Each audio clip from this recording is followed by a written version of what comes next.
Hello दोस्तों, कैसे हो आप लोग। मैं उम्मीद करता हूँ कि आप बहुत अच्छे होंगे और अपने घरों में होंगे और आपको सारी सुविधाएं मिल रही होंगी इस लॉकडाउन की सिचुएशन में। और हम लोग बहुत प्रिविलेज्ड हैं, आप लोग बहुत प्रिविलेज्ड हैं कि आपके पास सारी फैसिलिटीज़ हैं, आप अपने घर में रह सकते हैं और 2 महीने आप अपने घर में रह के निकाल चुके हैं। लेकिन कुछ लोग ऐसे भी हैं जो अपने घर जाने के लिए रोड पे उतर आए हैं, जो लोग पैदल निकल आए हैं अपने छोटे बच्चों को लेके, अपने घर वालों को सबको साथ लेके अपने घर जाने के लिए, एक ऐसे घर जाने के लिए जहां उनको ये नहीं पता कि कितना समय उनको घर पहुंचने में लगेगा, उन्हें ये नहीं पता कि रास्ते में कैसी कैसी परेशानियां उनके सामने आएंगी, लेकिन फिर भी वो एक उम्मीद में निकले हैं। इन सब का कारण क्या है, आप लोगों ने सोचा है? क्योंकि मैं ये चीज़ एक पर्सन से डिस्कस कर रहा था तो उसने ये हाईलाइट किया कि ये लोग इलिटरेट लोग हैं, इन लोगों को समझ नहीं है। मोदी जी ने जब बोला था जहाँ हो वहीं रहो, तो ये लोग क्यों निकले? इन लोगों ने दिल्ली में बवाल क्यों मचाया पहले लॉकडाउन के बाद? इन लोगों को पता नहीं है क्या करना है। तो दोस्तों, आप लोगों को लगता होगा कि इंडिया बहुत डेवलप हो रहा है, लेकिन जगहें ऐसी भी हैं जहां लोगों को ये नहीं पता कि कोरोना वायरस क्या है। अभी भी ऐसी बहुत सारी जगहें हैं, लोगों को समझ नहीं आ रहा है कि कोरोना वायरस क्या है, क्या ये परेशानी है और हम सबको बंद क्यों किया जा रहा है। ऐसे बहुत लोग हैं। आप लोगों को ये सोचने में थोड़ा अजीब लगेगा कि नहीं, ऐसा नहीं हो सकता, इतना कुछ सोशल मीडिया पे आता है, इतने सारी चीज़ें चलती हैं, लोग जगह जगह बताते रहते हैं, आजकल हर जगह सब कुछ फैला हुआ है, सबको सब कुछ पता है। तो ऐसा नहीं है। ऐसे बहुत सारे लोग हैं जो इस सारी चीज़ों से बिल्कुल उनको कुछ नहीं पता कि ऐसा कुछ चल रहा है। आप लोग अपने घर में बैठे हैं, लेकिन कुछ लोग ऐसे हैं जो रोड पे उतर के आए हैं। वो लोग अपने घर जाने के लिए इतने थक जाते हैं चलते चलते कि रेलवे ट्रैक पे सो जाते हैं, और रेलवे ट्रैक पे इतना सो जाते हैं, इतनी गहरी नींद में चले जाते हैं कि ट्रेन उनके ऊपर से निकल जाती है और कुछ पता नहीं चलता, और वो हमेशा के लिए सो जाते हैं। इन सब की जिम्मेदारी कोई नहीं लेगा। सवाल ये है कि इतने सारे पैसे जो पीएम केयर फंड्स में सब लोग कंट्रीब्यूट कर रहे हैं, उन सारे पैसों से बेसिक जो ज़रूरतें हैं, जो एक इंसान की ज़रूरतें हैं, जो एक नागरिक की ज़रूरतें हैं, वो पूरी हो रही हैं? अब इस बात पे सवाल ये उठता है कि मैं कौन होता हूँ ये पूछने वाला कि पीएम केयर फंड्स में जो पैसे आ रहे हैं उनका क्या हो रहा है? क्योंकि कुछ लोग ऐसा भी बोल रहे हैं कि पूछ सिर्फ वही रहे हैं जिन लोगों ने पैसे कंट्रीब्यूट नहीं करे हैं। मुझे किसी को बताने की ज़रूरत नहीं है कि मैंने पैसे कंट्रीब्यूट करे हैं या नहीं। बात इतनी है कि जो चीज़ें देश में होती दिख रही हैं, जो प्रॉब्लम्स लोग फेस कर रहे हैं, सबके सामने आ रही हैं। आप भी कहीं ना कहीं ये सोच रहे हैं कि ये लोग जो जा रहे हैं, ये लोग कैसी परेशानियों से जूझ रहे होंगे, लेकिन ध्यान रखिए, सिर्फ वही लोग सोच रहे हैं जो समझदार हैं। मैं सबकी बात नहीं कर रहा हूँ। कुछ लोग जो समझदार हैं, जो किसी की परेशानी समझते हैं, जो एम्पैथी रखते हैं, मैं सिर्फ उन लोगों की बात कर रहा हूँ। अगर आप इमेजिन कीजिए, आप किसी ऐसी जगह फंसे हुए हैं जो आपका घर नहीं है, आपको पता चले कि आपके पास पैसे नहीं हैं, आपके पास छोटे छोटे बच्चे हैं, खाने के लिए पैसे नहीं है, घर में खाना नहीं है, और आप अपने घर से मीलों दूर हैं, तो आप क्या करेंगे? और आपको ये दिख रहा है कि ये समय बहुत लंबा जाएगा। हर दिन एक नई खबर आती है कि ये लॉकडाउन फिर से बढ़ेगा, ये लॉकडाउन फिर से बढ़ेगा, और जब एक लॉकडाउन ख़त्म होने की डेट आती है, वो लॉकडाउन दोबारा एक्सटेंड हो जाता है। मैं यहाँ ये भी कहूँगा कि लॉकडाउन अभी बहुत ज़रूरी है, सोशल डिस्टेंसिंग बहुत ज़रूरी है, लेकिन इन सारी बातों को ध्यान में रखते हुए क्या उन लोगों को कोई परेशानी नहीं होगी? क्या वो लोग किसी बात से परेशान नहीं होंगे जो किसी दूर दराज अपने घर से दूर किसी बड़े शहर में फंसे हैं काम करने के लिए?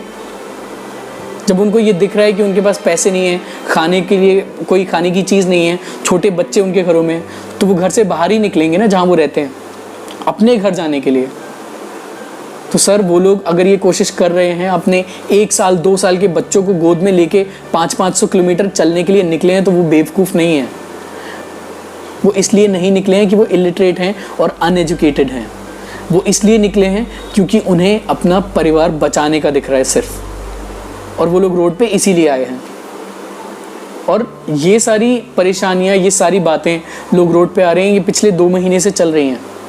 2 महीने इस लॉकडाउन को हुए 25 मई को हो जाएंगे, लेकिन लगभग 2 महीने होने वाले हैं, और तब से लोग रोडों पे उतर आए हैं अपने घर जाने के लिए। उसके बाद सरकार ने कितने इंतज़ाम किए?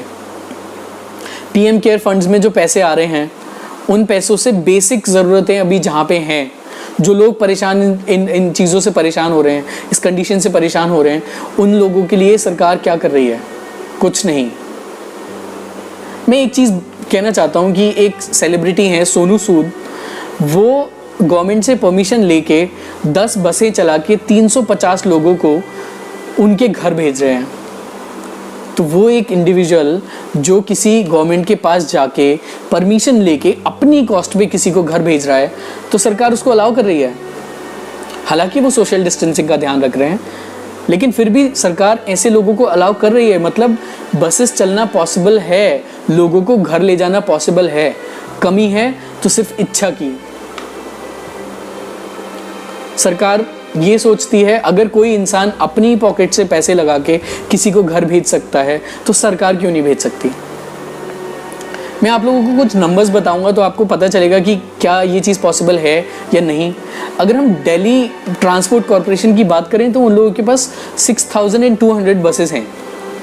यहीं अगर यूपी गवर्नमेंट की बात करें, जो यूपी एसआरटीसी है, उसके पास टोटल 12,429 बसेस हैं। ये थाउजेंड्स में हैं। सोनू सूद ने सिर्फ 10 बसें अरेंज करी, 350 लोगों को घर भेजा। लेकिन क्या सारी सरकारें मिलके ये सारी सुविधाएं नहीं बना सकती? सोशल डिस्टेंसिंग का ध्यान रखते हुए भी ये जो हज़ारों बसें हैं, इन बसों को उनको घर ले जाने के लिए नहीं लगाया जा सकता? जब कुछ लोग ये परेशानी देख सकते हैं तो बड़े बड़े पॉलिटिशियंस, लीडर्स क्यों नहीं देख सकते? मैं आप लोगों से एक बात पूछना चाहता हूँ। जो लोग नौकरी करते हैं, मान लीजिए वो नौकरी कर रहे हैं, उनके पास 10 काम है करने के लिए और 10 काम आपको करने हैं। अगर आप 10 काम नहीं करेंगे तो आपकी अकाउंटेबिलिटी आपके मैनेजर को होगी। जो भी आप जिसको भी रिपोर्ट करते हैं उसको आपकी अकाउंटेबिलिटी होगी, आपको उसको बताना पड़ेगा। जितने भी नेता होते हैं वो किसके लिए काम करते हैं? जनता के लिए काम करते हैं। अगर एज अ सिटीजन मेरा कोई क्वेश्चन है तो मुझे लगता है कि मुझे पूछने का पूरा हक है, चाहे मैंने पैसे पीएम केयर फंड्स में जमा किए हैं या नहीं किए हैं। ये मेरा बेस नहीं होना चाहिए किसी बात का क्वेश्चन पूछने का, क्योंकि ये मैं बहुत जगह सुन रहा हूँ कि लोग वही पूछ रहे हैं पीएम केयर्स में पैसे सब कंट्रीब्यूट करने के बाद कि कितना पैसा इकट्ठा हुआ जिन लोगों ने पैसे नहीं दिए हैं। तो सर, जिसने पैसे दिए हैं मैं उनसे पूछना चाहता हूँ कि जो लोग रोडों पे उतर के आए हैं उनके लिए सरकार कुछ नहीं कर सकती? अब मैं आपको एक वीडियो दिखाता हूँ, जो सेलिब्रिटी और हैं जिन्होंने ये बात समझी है, जिन्होंने फील की है, और वो इन सारी चीज़ों को आप लोगों के सामने रख रहे हैं। आप लोग ये वीडियो देखिए। हाँ, मुझे घर जाना है, मुझे अपने घर जाना है, मुझे अपने गांव जाना है। मैं टीवी पे देख रहा हूँ हमारा हिंदुस्तान बहुत अच्छा कर रहा है, कोरोना से बहुत अच्छे से लड़ रहा है। लेकिन सबको अपने घर जाना है, अमीर हो या गरीब हो, सबको अपने घर जाना है। कोई अमेरिका में फंसा है, कोई दुबई में फंसा है। अमीर है, 2 वक्त की रोटी मिल रही है, रहने का ठिकाना है, लेकिन फिर भी घर जाना है। मेरा दिल हिलता है, हिल जाता है कि हम किस स्थिति में पहुंच गए हैं जहां पे दुख ही दुख हो रहा है। बहुत दुख है यार। ये मजदूरों का दुख कौन झेलेगा, जो अपने बच्चे लेके अपने गांव जा रहे हैं पैदल ही। हम लोग डोनेट कर रहे हैं, प्राइम मिनिस्टर रिलीफ फंड में दे रहे हैं, अपनी तरफ से खाना दे रहे हैं लोगों को, लेकिन इनका कौन ध्यान दे रहा है? कोई ऐसी संस्था नहीं सामने आ सकती कि हम लोग 2 वक्त का खाना मिले, जो बच्चों को गोद में लेके 100, 200, 500, 700 किलोमीटर पैदल चल रहे हैं, साइकिलों पे जा रहे हैं, खाना नहीं मिल रहा है, सड़कों पे मर रहे हैं, रेलवे स्टेशन पे थक के सो गए, गाड़ी ऊपर से चले गई, सब मर गए, 16 आदमी मर गए। कुछ लोग चलते चलते थक के मर गए।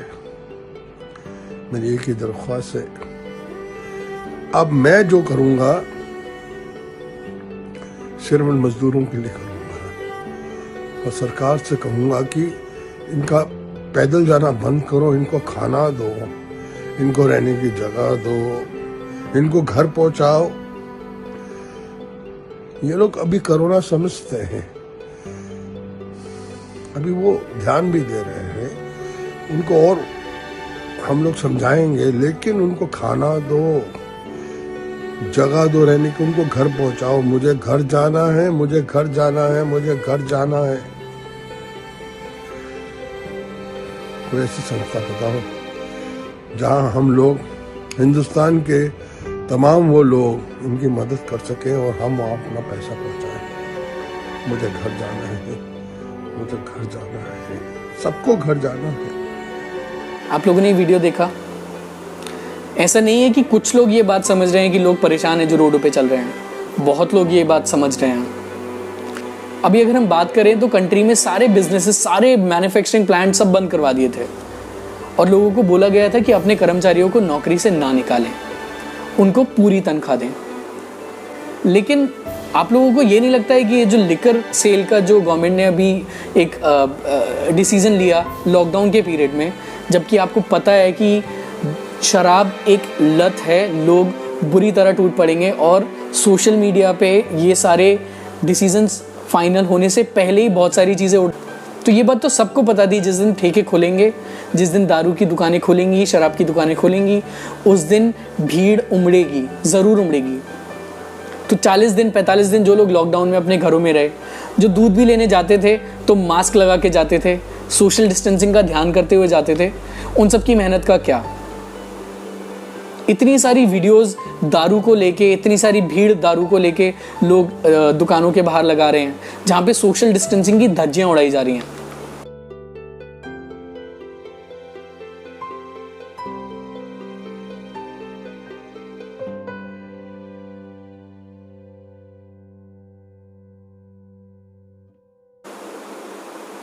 और ये सिर्फ एक जगह नहीं, पूरी कंट्री में हो रहा है। आप यकीन मानोगे, पूरी कंट्री में एक पॉइंट पे लोग भीड़ निकाल रहे हैं और कोरोना वायरस की सिचुएशन में सारी जितनी भी जो प्रिकॉशंस हैं सोशल डिस्टेंसिंग को लेके, वो सब की धज्जियां उड़ रही हैं।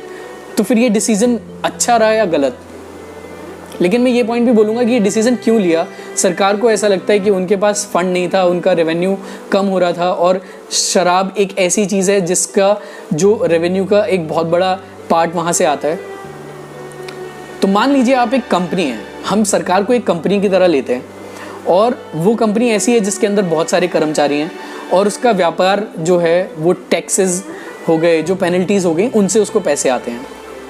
अब मान लीजिए 1.5 महीना निकल गया, सरकार जो ये कंपनी है इसको लगा कि उसकी कंपनी लॉस में जा रही है और उसने अपना काम शुरू कर दिया, दारू बेचनी शुरू कर दी, वो भी 70% हाइक के साथ।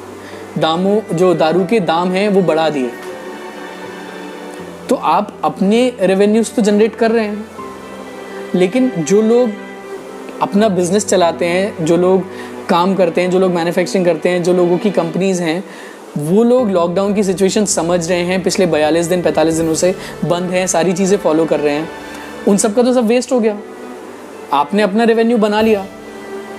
अभी जिस बारे में हम लोगों ने बात की, इस बारे में मैं सिर्फ यही कहना चाहता हूँ कि ये बात सिर्फ हमारे और आपके बारे में नहीं है। ये इस बात के लिए नहीं है कि कौन किस पार्टी के सपोर्ट में है, किस पार्टी के नहीं।